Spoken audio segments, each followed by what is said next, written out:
సంవత్సరాల తరబడి ఎన్ని మందులు వాడినా మీ మోకాల నొప్పులు తగ్గట్లేదా? ప్రాణ పెయిన్ క్లినిక్ లో అత్యాధునిక చికిత్స. కోల్కతాలోని ఆర్జీకర్ హాస్పిటల్ వైద్యురాలి హత్య కేసులో మరో కీలక వ్యక్తి హాస్పిటల్ మాజీ ప్రిన్సిపల్ సందీప్ ఘోష్. ఇతడిపై ఆరోపణలు వెలువెత్తుతున్నాయి. కేసును తప్పుదోవ పట్టించడంలో కీలక పాత్ర పోషించాడని అనుమానం వ్యక్తం చేస్తున్నారు. అలాగే ఘటన జరిగిన వెంటనే ఇతను రాజీనామా చేయడం, ఆ తర్వాత ప్రభుత్వం మరో పోస్టింగ్ ఇవ్వడం కూడా దుమారమే రేపింది. అసలు హత్యాచార ఘటనలో సందీప్ ఘోష్ పాత్ర ఏంటి అనే దానిపై సిబిఐ విచారణ చేస్తోంది.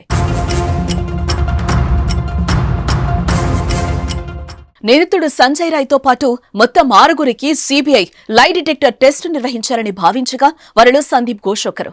లై డిటెక్టర్ టెస్టులో నిర్వహించి పూర్తి స్థాయిలో వివరాలు రాబట్టినట్టు సమాచారం.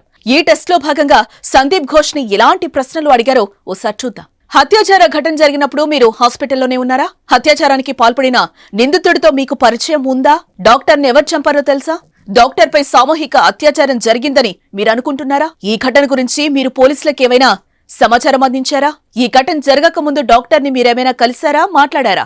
మీకు డాక్టర్కి మధ్య మనస్పర్ధలున్నాయా? డాక్టర్ ఆత్మహత్య చేసుకుందని ఆమె తల్లిదండ్రులకు మీరే చెప్పారా? ఈ ఘటన గురించి పోలీసులకు ఆలస్యంగా చెప్పారా?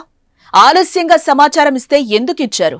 మీరు డాక్టర్ కదా, క్రైమ్ సీన్ ని సేఫ్ గా ఉంచాలని మీకు తెలియదా? క్రైమ్ సీన్ లో మరమ్మతులు చెయ్యమని మీరే చెప్పారా? ఘటన జరిగిన వెంటనే మీరెందుకు రాజీనామా చేశారు? అంతా హడావుడిగా ఎందుకు చేయాల్సి వచ్చింది?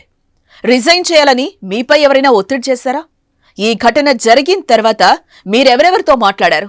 ఫోన్లో ఎవరికి ముందుగా ఇన్ఫార్మ్ చేశారు? ఇలా దాదాపు 25 నుంచి 30 ప్రశ్నలు అడిగినట్టుగా తెలుస్తోంది.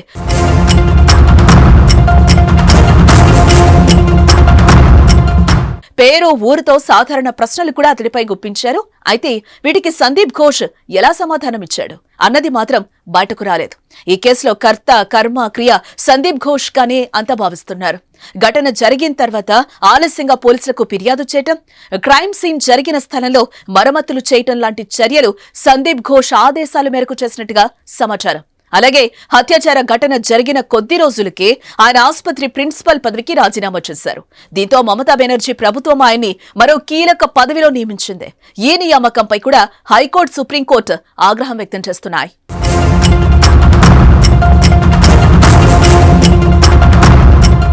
గతంలో సందీప్ ఘోష్ చేసిన అక్రమాలపై సిబిఐ దృష్టి సారించిందని చెప్పుకోవచ్చు. ఆసుపత్రికి మందులు, ఇతరత్ర వస్తువుల సప్లై కోసం పిలిచే కాంట్రాక్ట్ లో 20% కమిషన్ ఆయనకి ఇవ్వాలని ఆరోపణలున్నాయి.